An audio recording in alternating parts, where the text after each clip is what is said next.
Good morning, everyone. We learned about evolution. Our first chapter is evolution, and today we learn about evolution. Some important observation of Darwin on Galapagos Islands. पिछले chapter में हमने Darwin's के observation के बारे में पढ़ा था, उनके वोवेज के बारे में, बर्ड वोवेज के बारे में पढ़ा।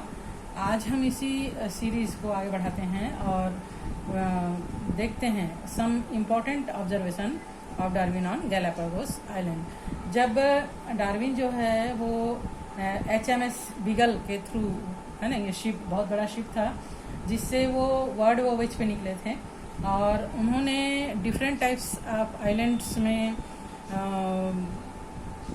जो लिविंग बींग्स का लाइफ साइकिल है उसका ऑब्जर्वेशन किया, फॉसिल्स का ऑब्जर्वेशन किया, सी में पाए जाने वाले, ओशन में पाए जाने वाले डिफरेंट टाइप्स के ऑर्गेनिजम्स के लाइफ साइकिल का स्टडी किया और इस प्रकार वो जो है वो गैलापागोस आइलैंड में पहुंचे जहां पर उन्होंने डिफरेंट टाइप के फॉसिल्स और ऑर्गेनिजम्स का ऑब्जर्वेशन किया जिसको हम आज पढ़ेंगे। इसके पहले हम एक और चीज़ देखते हैं। Do you know fishermen caught a vesicular fish along the sea coast of South Africa in 1838 that causes a stir among the scientific community. An organism that was thought to have become extinct along with the dinosaur was found. It was believed to have undergone no changes in figures which were similar to those of the period of dinosaur and even before that. मछुआरे जब मछली पकड़ रहे थे तो उनके जाल में एक ये जो फिश हम देख पा रहे हैं ये जो है कैच किया उन्होंने। तो अफ्रीका में 1938 में इसको कैच किया गया था। साइंटिस्ट ने बताया कि ये जो है वो डायनासोर के समय का है और ये फिश जिस समय डायनासोर के समय अर्थक्वेक या अदर जो भी एक्सप्लोशन वहाँ पर आया उस समय ये अपने आप को अंधेरे जगह में छुपकर या गड्ढे में छुपकर अपने आप को बचा पाने में सक्षम हो गए थे और जनरली ये छुपे हुए रहते हैं, नहीं मतलब दिखते। ये अचानक से ही फिशरमैन ने इसको कैच किया था। इसमें बहुत सारी जो सिमिलरिटीज है डायनासोर के समय का पाया गया। This was promising link between reptiles and fishes. ये जो है रेप्टाइल्स और फिशेस के बीच का जो लिंक होता है उसके बीच की फिश है। We now know that its population has evolve over time and is still undergoing evolution, so it may not be right to still call it as a living fossils. ये जो है इसमें किसी भी प्रकार का चेंजेस टाइम के duration के नहीं आया है ना, और ये अभी भी वैसी है जैसे ये पहले पाई जाती थी। Then we learn about some important observation of Darwin on Galapagos island. Darwin collected fossils and several specimen of organism that he found on Galapagos. Galapagos में इन्होंने बहुत सारे फॉसिल्स और ऑर्गेनिज्म कलेक्ट किया। तो इन जो स्पेसिमेन है, the specimen and fossils help him to study and compare form of present organisms with those of the past. As for example he observe that armadillo of the past were larger in size than those of the present. Armadillo had changed over time through Darwin. In your book here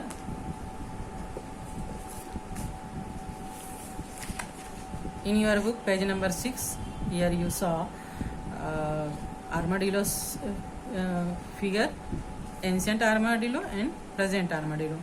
तो ये present armadillo जो है Darwin ने देखा और fossils भी उन्होंने देखा। आर्माडिलो को जो पास्ट में पाया जाता था उन्होंने देखा कि जो पास्ट में आर्माडिलो पाया जाता था उसका साइज शेप वगैरह जो है वो काफ़ी बिग था और अभी का जो आर्माडिलो है वो साइज शेप में ये काफ़ी छोटा हो गया है। दोनों को उन्होंने कंपेयर किया और भी बहुत सारे ऑर्गेनिजम्स को उन्होंने ऑब्जर्व किया Darwin had collected fossils of mollusca like snail, reptile, mammals, etc. Darwin ने बहुत सारे और भी फॉसिल्स जैसे मोलस्का, स्नेल्स वगैरह का, रेप्टाइल्स मतलब सांप, मगरमच्छ है ना, क्रोकोडाइल्स वगैरह का, और मैमल्स में जितने भी मैमेलियन हैं उनके फॉसिल्स इकट्ठा किया है, as well as specimen of the extinct form. ठीक है, और fossils are important as they often provide evidence of mutual relationship between organisms of the past and the present as well as between organisms present now.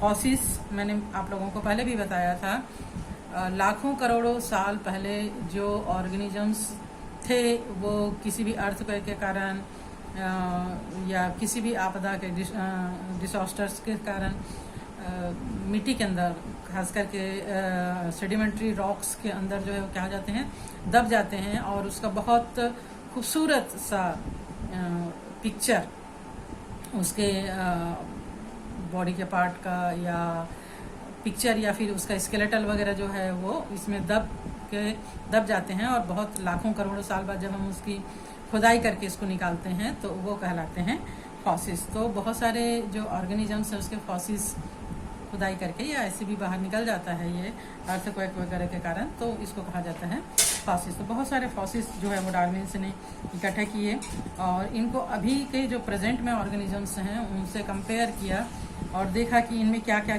Changes आए हैं। ये जो changes हैं ये एक एविडेंस हैं, ये मैच्योर रिलेशनशिप ऑर्गेनिजम्स के बीच में, पास्ट और प्रेजेंट में जो ऑर्गेनिजम्स हैं या थे उनके बीच में जो मैच्योर रिलेशनशिप है उनका ये एविडेंस प्रोवाइड होता है इन फॉसिल्स से। Okay, while studying about the fishes of the Galapagos Island, Darwin was simply amazed to see the variation among them. Finches are birds similar to sparrow of our country. वहाँ पर उन्होंने Galapagos island क्या हुआ था, एक बड़ा सा island था जो अर्थक्वेक के कारण या ओशन में जो लहरें उठती हैं, ज्वार भाटा उठता है, उसके कारण ये छोटे छोटे टुकड़ों में बट गया। 7 स्मॉल आइलैंड्स में ये जो है वो डिवाइड हो गया, और सभी आइलैंड में वहाँ का जो इकोसिस्टम है वो डिफरेंट टाइप का हो गया है ना। किसी आइलैंड में बहुत ज़्यादा पेड़ पौधे पाए जाते हैं, किसी आइलैंड में पत्थर ही पत्थर है, किसी आइलैंड में मिट्टी का दलदल है, घास, बड़े बड़े लंबे लंबे घास हो गए हैं। इस प्रकार हर एक आइलैंड का जो एटमॉस्फेयर है, जो इकोसिस्टम है वो डिफरेंट टाइप का हो गया। तो वहाँ पर अपने यहाँ जो स्पैरो पाई जाती है, बर्ड्स पाई जाती है, वैसी ही एक चिड़िया है, बर्ड है जिसका नाम है फिंच। और यहाँ पर गैलापागोस आइलैंड में डिफरेंट जो आइलैंड है उनमें पाए जाने वाले फिंचेस में बहुत सारे सिमिलरिटीज़ के बाद बहुत सारे उसमें वेरिएशन जो है डार्विन ने देखा। The variation are most prominent in type of their beaks and coat colour. उनके बीक्स मतलब चोंच, और उसका कोट कलर यानी जो बॉडी का जो पंख का कलर है, इसमें बहुत ज़्यादा वेरिएशन उन्होंने देखा। He measured the dimension of the beak and found them to differ a lot. Birds with different beaks he observe had different food habit as well. तो बर्ड्स के ये जो बीक्स हैं, चोंच हैं, उनमें चेंजेस क्यों आ गया? You see the pictures, finches, different types of finches and their beaks are different types. It is according to their food they achieve. ये बर्ड्स जो है वो इंसेक्ट को खा रही है तो उसका जो बीक है वो इस प्रकार हो गया। ये जो बर्ड है वहाँ पर पाए जाने वाले जो कैक्टस है, प्लांट्स है, उनको ये फूड के रूप में ले रही है तो उसका बीक अलग हो गया। यहाँ पर ये जो है फ्लावर्स वगैरह को ले रही है तो इसका बीक का जो साइज है, शेप है, वो अलग हो गया। ये जो है वो ड्राई फ्रूट्स को, सीड्स वगैरह को खा रही है तो इसका जो बीक का जो साइज शेप है वो डिफरेंट टाइप का होगा। Okay, so Darwin remark that structure variations in beaks were related to their functional variation. ये जो है क्या किस लिए हुआ ये वेरिएशन? फंक्शंस के कारण, है ना, इनका जो वर्क करने का जो है वो डिफरेंट डिफरेंट टाइप का हो गया, इसीलिए ये वेरियस टाइप का होगा. He was the opinion, he was of the opinion that finches had originally flown from Ecuador on the mainland of refer to the different island of Galapagos. Galapagos जो है वो एक ही इक्वाडोर नाम का main island था जो बाद में बहुत सारे टुकड़ों में बट गया. और group of finches started thriving in different environment of these islands. तो यहाँ पर सभी आइलैंड में अलग अलग प्रकार का इन्वायरमेंट होने के कारण ये जो फिंचेस हैं वो अलग अलग ग्रुपों में यहाँ पे जब ये टूटा तो चले गया और वहाँ पे उनमें चेंजेस आ गया. A group most suited to the environment evolved most and could be seen to have characters conductive for their survival on these islands. This could only have been possible due to variation in the group of finches.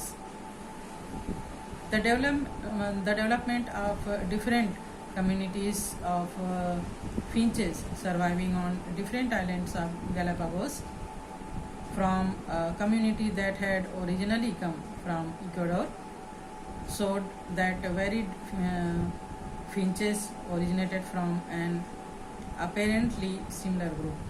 Finches जो है वो एक similar group के थे, लेकिन बाद में जब गैलापागोस आइलैंड अलग अलग हो गया जो कि इक्वाडोर का एक पार्ट था, तो वहाँ पर उनमें चेंजेस आ गए. Finches with prominently visible variation in type of beak were related and had the same origin. तो ये बताता है कि इनका ओरिजिन तो सेम था, लेकिन वहाँ पर इन्वायरमेंट चेंज होने के कारण, फूड का रिसोर्स चेंज होने के कारण इनके बीक्स जो है वो चेंज हो गए. Such character as the type of beak in finches which had diversified structurally and functionally from the same original type are called as homologous character. तो इस प्रकार अगर इनका ओरिजिन एक ही उससे हुआ हो, लेकिन फंक्शन के कारण इनके स्ट्रक्चर में चेंज आ जाता है, तो इसे होमोलॉगस कैरेक्टर्स कहते हैं. ठीक है. What is homologous characters? If the origin are same but structure and function are different, they are called homologous characters. Darwin had considered these as very strong evidence for evolution. So हम next day जो है वो इसके आगे का chapter पढ़ेंगे. Bye.